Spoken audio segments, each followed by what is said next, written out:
আইন শৃঙ্খলা নিয়ে উত্তপ্ত সংসদ, পাল্টাপাল্টি বাহাস, বিরোধী দলের ওয়াকআউট। স্থানীয় নির্বাচনের তফসিল সেপ্টেম্বরে, রাষ্ট্রপতির সঙ্গে সিএসির সাক্ষাৎ।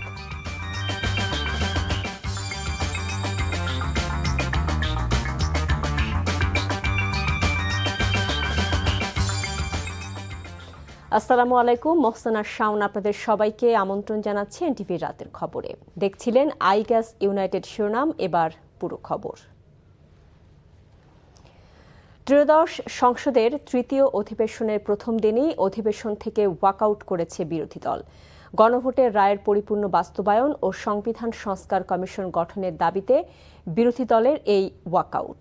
তবে সংসদের চিফ হুইপ বলেছেন, বিরোধীদের নিয়েই সংবিধান সংশোধন করা হবে। হাসান মাহমুদের রিপোর্ট। ডেপুটি স্পিকারের সভাপতিত্বে ত্রয়োদশ সংসদের তৃতীয় অধিবেশনের প্রথম দিনের শেষ সেশন। জাতীয় মানবাধিকার কমিশনের সক্ষমতা বৃদ্ধি এবং গুম প্রতিরোধ সংক্রান্ত আইনসহ 3টি গুরুত্বপূর্ণ বিল সংসদে উত্থাপনের আগে অধিবেশন থেকে ওয়াকআউট করেছেন বিরোধী দলের সংসদ সদস্যরা। আমরা গণভোটের বাস্তবায়ন চাই এবং আমরা এইভাবে খণ্ডিত কোনো প্রসেসের অংশ হতে চাই না। এই জন্য আমরা এখন আর এই আলোচনায় আমরা অংশগ্রহণ করব না। এই পর্বে আমরা সংসদ থেকে বিদায় নিচ্ছি। আমি অনুরোধ করব আপনারা বসেন, আলোচনায় অংশগ্রহণ করেন।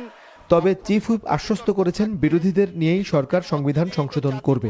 আমরা শপথ নিয়েছি এই সংবিধান অনুযায়ী, আমরা সংসদ রেখেছেন মাননীয় রাষ্ট্রপতি এই সংবিধান অনুযায়ী, আমরা সংসদে বসছি এই সংবিধান অনুযায়ী। বিরোধী দলের সদস্যরা রাষ্ট্রপতি নির্বাচন ভাষণের পরে আলোচনা করছেন এই সংবিধান অনুযায়ী। আরো বুঝে তারা আমাদের কাছে আসবেন, একত্রিত হব এবং একত্রিত হয়ে আমরা সংবিধান সংশোধন করবো ইনশাআল্লাহ। বিএনপি বিরোধী দলের সাথে যে আচরণ করছে, এটা অতীতে আওয়ামী লীগও সেটা করেনি। যেমন ডেভেলপমেন্ট যে সমস্ত ফান্ড থাকে সরকারের, এগুলো বিএনপি তার লোকদেরকে দিচ্ছে। We are equally elected representative of the people. Bill 3টি উত্থাপনের আগে বিরোধী দলীয় নেতা কার্যসূচিতে বিল অন্তর্ভুক্ত করার তীব্র বিরোধিতা করেন। পেন্ডিং অনেকগুলা বেসরকারি বিল আছে, সেই বিলগুলো আজকে না এনে আমি মনে করি যে এখানে অধিকার ক্ষুণ্ণ করা হয়েছে এবং আজকে এখানে যেভাবে সরকারি বিল উত্থাপন করা হচ্ছে, এটা বোধহয় কোনো ভালো নজির হবে না। এই সব কিছুতে আমরা দেখতে পাচ্ছি যে সংসদকে ঠেলে একতরফাভাবে একপেশে করে নিয়ে যাওয়া হচ্ছে। পরে স্বরাষ্ট্রমন্ত্রী ফ্লোর নিয়ে বলেন, তর্ক বিতর্ক সংসদ কক্ষের ভেতরেই হওয়া উচিত। গণভোটের কথা বলে এটা সংস্কার প্রস্তাব বাস্তবায়নের জন্য তারা যে আহ্বান জানাচ্ছে, আমরা বলেছিলাম যদি আপনাদের কোনো প্রস্তাব থাকে সংবিধান সংশোধনীতে, সেই কমিটিতে আসুন। আজকে আবার এটা নিয়েও প্রশ্ন তুললেন তিনি। মাননীয় স্পিকার, আমি কিছু বললে তো বলবে যে উনি শিক্ষকতা করছেন, আজকেও বলেছেন। এখন কেউ যদি নিজেকে ছাত্র মনে করে, আমি কি করতে পারি? সামান্য বাহানায় যেন আমরা কথায় কথায় ওয়াকআউট না করি। এদিন জাতীয় সংসদের মুক্তিযুদ্ধ বিষয়ক মন্ত্রণালয় সম্পর্কিত স্থায়ী কমিটি পুনর্গঠন করা হয়। অধিবেশন শুরুর পূর্বে স্পিকার হাফিজউদ্দিন আহমদের সভাপতিত্বে ত্রয়োদশ জাতীয় সংসদের কার্য উপদেষ্টা কমিটির 4র্থ বৈঠক অনুষ্ঠিত হয়। Hasan Mahmud, NTV news, Dhaka. এর আগে অধিবেশনের শুরুতে আইন শৃঙ্খলার অবনতি নিয়ে উত্তপ্ত হয়ে ওঠে সংসদ। এ সময় সরকার ও বিরোধী দলীয় এমপিদের মধ্যে চলে কথার বাহাস। এ নিয়ে দেখুন হাসান মাহমুদের আরেকটি রিপোর্ট। মাননীয় স্পিকার, আপনাকে অনেক ধন্যবাদ। দীর্ঘ বিরতির পর স্পিকার হাফিজউদ্দিন আহমেদের সভাপতিত্বে শুরু হয় সংসদের তৃতীয় অধিবেশন। গ্যাস, বিদ্যুৎ সংকট, আইন শৃঙ্খলা সহ বিভিন্ন বিষয় নিয়ে সরকারের সমালোচনা করেন স্বতন্ত্র ও বিরোধী জোটের এমপিরা। গ্যাস আর বিদ্যুতের ব্যাপারে মানুষ বলে, দুষ্ট লোকে বলে, অবশ্য ভালো লোক না, টুকু আসে টুকু যায়, এই আসে এই যায়। এই 6 মাসে মাননীয় স্বরাষ্ট্রমন্ত্রীকে law and order situation restore করতে পেরেছে কিনা এবং আইনের শাসন সেটি প্রতিষ্ঠিত করতে উনি পর্যাপ্ত ভূমিকা রাখতে পেরেছে কিনা, নাকি উনি ব্যর্থতায় পর্যবেসিত হয়েছে? মাননীয় স্পিকার, বাংলাদেশকে প্রাতিষ্ঠানিকভাবে দুর্নীতির সুযোগ করে দেওয়া হচ্ছে কিনা এই বরাদ্দগুলো বাড়ানোর মধ্য দিয়ে? মাননীয় স্পিকার, দিনে দুপুরে প্রকাশ্যে অস্ত্র ব্যবহার করে সাধারণ মানুষের, নাগরিকের কাছ থেকে ছিনতাই হচ্ছে, রাহাজানি হচ্ছে, সেই ব্যাপারে বর্তমান স্বরাষ্ট্রমন্ত্রী কি ভূমিকা নিচ্ছেন? জবাবে স্বরাষ্ট্রমন্ত্রী বলেন, ঢালাও বক্তব্য না দিয়ে সুনির্দিষ্ট বক্তব্য দিতে হবে। শাহবাগ আর সংসদের বক্তব্য এক নয়। ঢালাওভাবে স্বরাষ্ট্রমন্ত্রী ব্যর্থ হয়েছে বা আইন শৃঙ্খলা রক্ষাকারী বাহিনী ব্যর্থ হয়েছে বা এই সরকার আইন শৃঙ্খলা পরিস্থিতি উন্নতি হয় নাই, এগুলো পল্টনে বক্তব্য চলে। এটা সংসদে তথ্যভিত্তিক কথা বলতে হবে। শাহবাগ স্কোয়ারে বক্তৃতা দিয়া, পার্লামেন্টে বক্তৃতা দেওয়া এক কথা না। প্রথম কথা হচ্ছে নির্ধারিত আমি কাউকে উদ্দেশ্য করে বলি নাই, অপেক্ষা করুন। স্বরাষ্ট্রমন্ত্রীর এমন বক্তব্যের প্রতিবাদ জানায় বিরোধী জোট। ছড়িয়ে পড়ে উত্তেজনা, বাধে হট্টগোল। মাননীয় সদস্যবৃন্দ বসুন। পরে স্পিকার পরিস্থিতি নিয়ন্ত্রণে আনার চেষ্টা করেন। স্বরাষ্ট্রমন্ত্রী অসংসদীয় কিছু বলে থাকেন, তাহলে এক্সপান্স করব। জাতীয় সংসদের আগের প্রসিডিং গুলো দেখেন। পরামর্শ সহিষ্ণুতা না থাকলে গণতন্ত্র ব্যর্থ হবে এই দেশে। স্বরাষ্ট্রমন্ত্রীর বক্তব্যে ক্ষোভ প্রকাশ করেন বিরোধী দলীয় নেতাও। সংসদ অধিবেশন যেদিন থেকে বসা শুরু হয়েছে সেদিন থেকেই তিনি তুচ্ছ তাচ্ছিল্য করে সবাইকে উনি নিজেকে কি মনে করেন আমি বুঝতে পারি না। এমনকি তিনি সেই দুঃসাহস এখানে দাঁড়িয়ে তিনি দেখিয়েছেন, তিনি বলেছেন যে এই সংসদে তিনি শিক্ষকের ভূমিকা পালন করবেন। আমরা তার ছাত্র হওয়ার জন্য এখানে আসি নাই। মাননীয় শিক্ষকতা করতে হলে তিনি একটা ইউনিভার্সিটি খুলুন, ওখানে যার পছন্দ গিয়ে ভর্তি হবে, ওনার লেকচার শুনবে। এইটা কালচারাল না, এইটা পার্লামেন্টারিয়ান ফ্যাসিজম। এদিন এক প্রশ্নের জবাবে পররাষ্ট্রমন্ত্রী সংসদকে জানান বাংলাদেশ এখন মাথা উঁচু করে দাঁড়িয়েছে। আর কখনো বাংলাদেশ কারো কাছে মাথা নত করবে না। আমরা নত জানু পররাষ্ট্রনীতির কবর রচনা করেছি। নেপালে ভয়াবহ প্রাকৃতিক দুর্যোগে হতাহতের ঘটনায় সংসদে শোক প্রস্তাব গৃহীত হয় এদিন। Hasan Mahmud, NTV news, Dhaka. অন্য প্রসঙ্গ, রাষ্ট্রপতি মির্জা ফখরুল ইসলাম আলমগীরের সঙ্গে সৌজন্য সাক্ষাৎ করেছেন প্রধান নির্বাচন কমিশনার এম নাসির উদ্দিনের নেতৃত্বে নির্বাচন কমিশনাররা। বঙ্গভবনে সিইসি ছাড়াও নির্বাচন কমিশনার আব্দুর রহমানেল মাসুদ, মোহাম্মদ আনোয়ারুল ইসলাম সরকার, ব্রিগেডিয়ার জেনারেল অবসরপ্রাপ্ত আবুল ফজল, মোহাম্মদ সানাউল্লাহ ও নির্বাচন কমিশনের সিনিয়র সচিব আক্তার আহমেদ দেখা করেন। রাষ্ট্রপতি হিসেবে দায়িত্ব নেওয়া মির্জা ফখরুল ইসলাম আলমগীরকে অভিনন্দন জানান প্রধান নির্বাচন কমিশনার। এ সময় নির্বাচন কমিশনের কর্মপরিকল্পনার কথা রাষ্ট্রপতির কাছে তুলে ধরে কমিশন।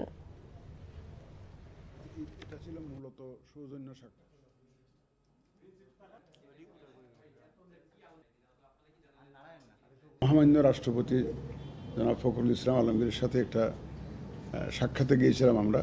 স্থানীয় সরকার নির্বাচনটাও আমরা very professionally in a very credible manner আমরা করতে চাই এবং ওনার জন্য এই ব্যাপারে ওনার সহায়তা চেয়েছি আমরা। প্রসঙ্গক্রমে উনি একটা কথা বললেন যেটা আমার খুব ভালো লেগেছে।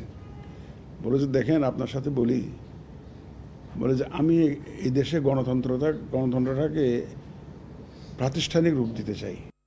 নিয়ম বহির্ভূত শক্তি সমাজে বৃদ্ধি পেলে মেধা চর্চা কমতে থাকে। দেশকে এগিয়ে নিতে মেধা মূল্যায়নের বিকল্প নেই বলে মন্তব্য করেছেন প্রধানমন্ত্রীর উপদেষ্টা ও বিএনপি ভারপ্রাপ্ত মহাসচিব রুহুল কবির রিজভী আহমেদ।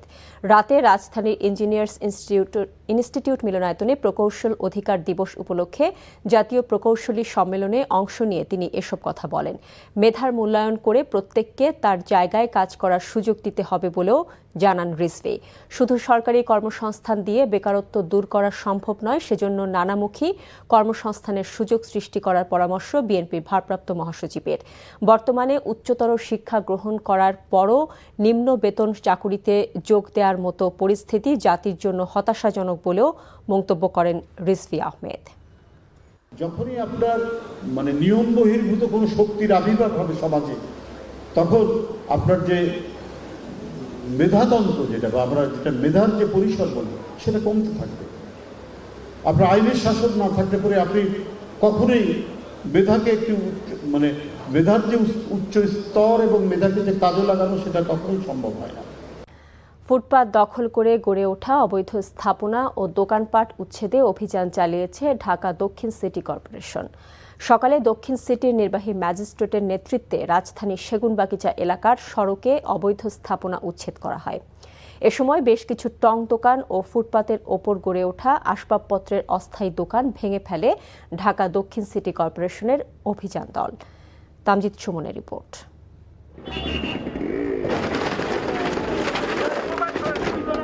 পূর্বঘোষিত অভিযানের অংশ হিসেবে বৃহস্পতিবার সকালে সেগুনবাগিচা এলাকায় ফুটপাত দখলে অভিযান চালায় ঢাকা দক্ষিণ সিটি কর্পোরেশন।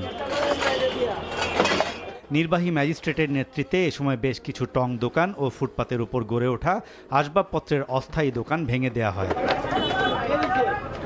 উচ্ছেদ অভিযান নিজে উপস্থিত থেকে পর্যবেক্ষণ করেন সিটি প্রশাসক। তিনি বলেন, গণবিজ্ঞপ্তির মাধ্যমে ফুটপাত থেকে হকারদের সরে যেতে বলা হলেও তারা ফুটপাত দখল করে ব্যবসা চালিয়ে যাচ্ছেন। আমি 6 মাস ধরে বলতেছি, 6 মাস পত্রিকায় দেওয়া হয়েছে। আপনার মাধ্যমে আজকে জানাই দিতে চাই আমি। অন্যান্য আরো এলাকা আছে ঢাকা শহরে, আপনি দয়া করে আপনার মিডিয়াতে জানাই দেন। যদি আপনারা এইভাবে ব্যবসা করেন তাহলে এইখানে যেভাবে হয়েছে আপনাদের এখানে ওইভাবে হবে, এখন থেকে সরায় নেন। তবে ফুটপাত দোকানিরা বলছেন কোনো নোটিশ ছাড়াই তাদের দোকান ভেঙে ফেলা হয়েছে। আমাদের একটা রাস্তা করে দেন, আমরা কইরা খাই। আমরা গরিব মানুষ, দিন আনি দিন খাই। আমরা তো আমগো মানবতা দেখাইতেছেন, ওনারা যদি ওনাদের মানবতা না দেখে তো কিছু বলার নাই। যারা অবৈধ আছেন তারা সরে যান। হ্যাঁ, আমরা বারবারই কিন্তু বিভিন্ন জায়গায় মাইকিংও করছি, তো এটা কিন্তু হঠাৎ করে আসা না। এদিকে অবৈধভাবে লাইসেন্স ছাড়া ব্যবসা পরিচালনার অপরাধে তোপখানা রোডের একটি খাবারের দোকান সিলগালা ও অর্থদণ্ড করেছে ডিএনসিসির নির্বাহী magistrate. Tamjid Suman, NTV news, Dhaka. Bangladesh OIC এবং ফিলিস্তিনি ইস্যুতে দৃঢ় সমর্থন পুনর্ব্যক্ত করেছে। পররাষ্ট্র প্রতিমন্ত্রী HSM হুমায়ুন কবির জেদ্দায় অনুষ্ঠিত অর্গানাইজেশন অফ ইসলামিক কোঅপারেশন ওআইসির 23তম পররাষ্ট্রমন্ত্রী পরিষদের বৈঠকে অংশগ্রহণ করে একথা বলেন। এনটিভি জেদ্দা প্রতিনিধি মাসুদ সেলিম জানান, নিজ বক্তব্যে হুমায়ুন কবির ওআইসির নবনির্বাচিত মহাসচিব ইসমাইল উল শেখ আহমেদকে স্বাগত জানান এবং তার মেয়াদকালে বাংলাদেশের পূর্ণ সমর্থন ও সহযোগিতার নিশ্চয়তা দেন।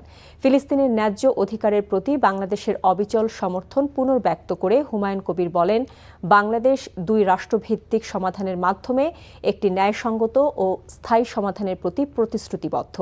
এ সমাধানের আওতায় ইসরায়েলের পাশাপাশি একটি স্বাধীন ও সার্বভৌম ফিলিস্তিন রাষ্ট্র শান্তি ও নিরাপত্তার সঙ্গে সহাবস্থান করবে। বাংলাদেশে প্রথমবারের মতো আয়োজিত হল অর্থনৈতিক বিষয়ক মডেলিং কেস প্রতিযোগিতা ব্লুপ্রিন্ট। রাজধানীর একটি হোটেলে প্রতিযোগিতার গ্র্যান্ড ফাইনাল আয়োজন করা হয়। বেসরকারি বিশ্ববিদ্যালয় নর্থ সাউথ ইউনিভার্সিটি আয়োজিত প্রতিযোগিতায় বিভিন্ন দলে ভাগ হয়ে অংশ নেন বিশ্ববিদ্যালয়ের শিক্ষার্থীরা। এতে বিজয়ী হয় টিল LTGR ও রানার্স আপ হয় নেক্সার। অনুষ্ঠানে প্রধান অতিথি হিসেবে উপস্থিত ছিলেন প্রাথমিক ও গণশিক্ষা প্রতিমন্ত্রী ববি হাজ্জাজ। এছাড়া বিশ্ববিদ্যালয়ের ভাইস চ্যান্সেলর, বোর্ড অব ট্রাস্টির সদস্য ছাড়া শিক্ষকরা উপস্থিত ছিলেন। প্রতিযোগিতা ব্রডকাস্টিং পার্টনার ছিল এনটিভি। দেশের ব্যবসায়ী সংগঠনগুলো সুযোগ থাকার পরও উদ্যোক্তা সৃষ্টিতে এগিয়ে আসে না বলে জানিয়েছেন বাণিজ্য সংগঠনের মহাপরিচালক মোস্তফা জামাল হায়দার। বিকেলে চট্টগ্রামের Chittagong chamber of commerce and industry হলে ব্যবসায়ীদের সাথে মত বিনিময়কালে একথা বলেন তিনি। সভায় কাস্টমস সহ বিভিন্ন ক্ষেত্রে নানা সমস্যা নিয়ে কথা বলেন ব্যবসায়ী প্রতিনিধিরা।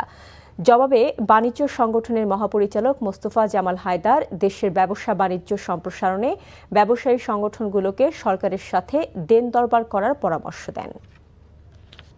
এর সাথে শেষ করছি রাতের খবর, তবে যাবার আগে আইগ্যাস ইউনাইটেড শিরোনামগুলো জানিয়ে যাব আরও একবার। আইন শৃঙ্খলা নিয়ে উত্তপ্ত সংসদ, পাল্টাপাল্টি বাহাস, বিরোধী দলের ওয়াকআউট। স্থানীয় নির্বাচনের তফসিল সেপ্টেম্বরে রাষ্ট্রপতির সঙ্গে সিইসির সাক্ষাৎ।